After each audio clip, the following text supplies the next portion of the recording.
Let's explore the mind of a Gen Z. Today's guest is Jordan Finot, a student from the University of Calgary taking accounting and finance. Let's jump into the next episode of Gen C.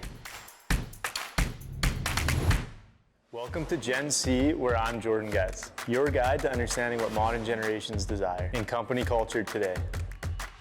Join us as we explore the key values and innovations that attract and retain the next generation of talent. Hey guys, we're back today on another episode of Gen C. We got Jordan here. Let's hop right into it. Jordan, just kind of speak about yourself. What generation are you?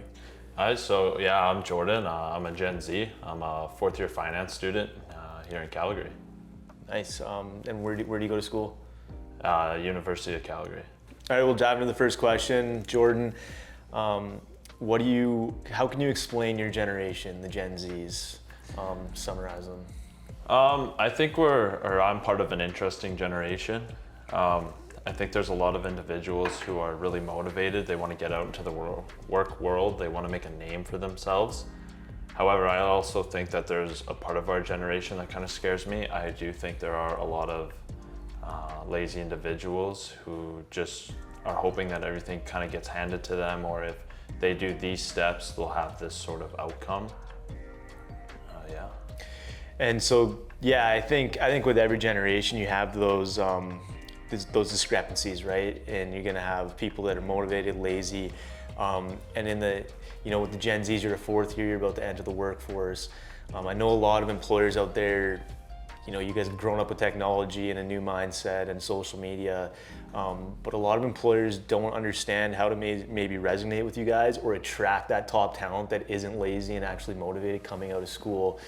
You kind of speak on, coming out of school, what are you looking for in a workplace? For me, I'm looking for an employer that's honestly willing to take a chance on me. Being in university, I know that there's students who obviously have higher grades than me. So when you look at internships, you're obviously always required to submit your transcript. And so not everyone has a 4.0 GPA. I know I don't have a 4.0 GPA, but I think I have a lot of skills that a lot of kids who have 4.0 GPAs don't have. I think I'm very personable. I'm able to relate to a lot of situations. I can come have a conversation. Growing up in a time period with this technology boom, I don't think a lot of people in my generation necessarily can have that conversation. So again, I'm more so looking for an employer who steps back and goes, okay, this is someone who has maybe not the best grades, but let's look at their experience. They've been working since they're 15 years old. They were part of athletics, sports teams. They've put themselves in the community. And I think that's kind of what separates me from a lot of others. Okay, and I do agree with you. I think that, the generation, so people are so used to just diving at their phones and looking at their phones, and they lack those social skills. And me knowing you, we met on a golf course, but you work at the course that I'm a member at, and you're one of those guys that I know that treats the members well, can have a conversation, can hold that conversation with an older generation. And I think a lot of you guys are hard workers at the course, but there are individuals not at the course that we're at, but that I've ran into that can't hold those conversations, and they can't continue a conversation, and they just kind of dive back into their phone. So kind of diving into what you were looking for there in a workplace, what do you think would be attractive as a top talent coming out, knowing that you have that separation, you have those things that separate you socially from the group of Gen Zs that a lot of those Gen Zs don't have? What do you think that top talent coming out, looking at a workplace, put yourself in a spot where you might have every opportunity in the world? What would you look for if you had 10 different options in workplaces? What would separate one company from the next when choosing?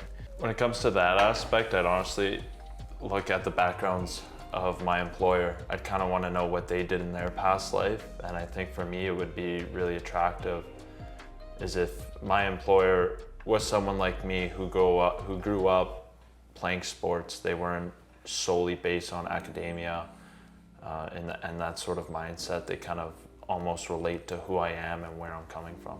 because you've done an internship, right? Can you have. kind of speak on that and how that experience has been for you?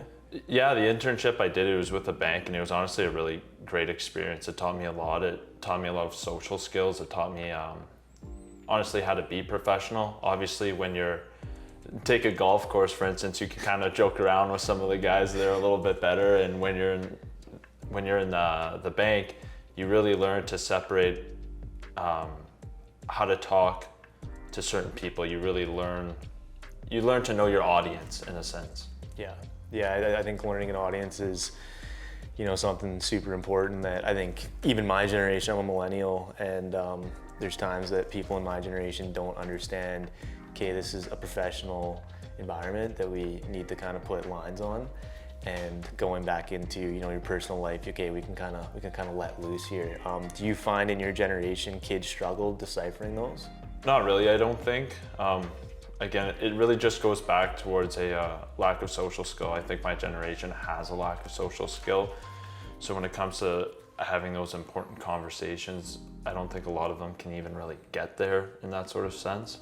So they have no real need to learn how to decipher between one person or another person. With conversations within your friend group, within your generation, hearing them talk about workplace or what they would be looking for, could you maybe list from those conversations what you've heard more of than generations that don't obviously hang out as much with your generation as you would, what the next generation is looking for coming out of university in a workplace culture, or what would be important choosing a workplace? Like what do you think the top 3 things when coming out of university would be for your generation when choosing a place to work? I think it comes, I guess, for a lot of university students, I think what they're looking at right now is they're looking at the overall picture. They're looking at salary. They're going, okay, where can I make the most money the quickest, or which company has, let's say, the best reputation, and they kind of go from there and saying, okay, if this company has the best reputation, or they're the biggest company in this sector, I'll obviously make this amount of dollars in the long run. And what do you think motivates your generation? I think it's a lifestyle. I think my generation looks at the big picture, they want a big house, they want nice cars, and I guess I don't think that really differs from any other generation prior. I think you've always, in each generation, have had those individuals who come out going, okay, this is what I want in life. So I think it's a little bit of both of money and lifestyle. I think one kind of comes with the other in a sense, depending on what your lifestyle is. Granted, if you want just pretty much a cookie cutter lifestyle, then obviously money isn't as important for you. That's all the time we have on today's episode. We'll be back with Jordan talking more about the Gen Z lifestyle next time. See you then.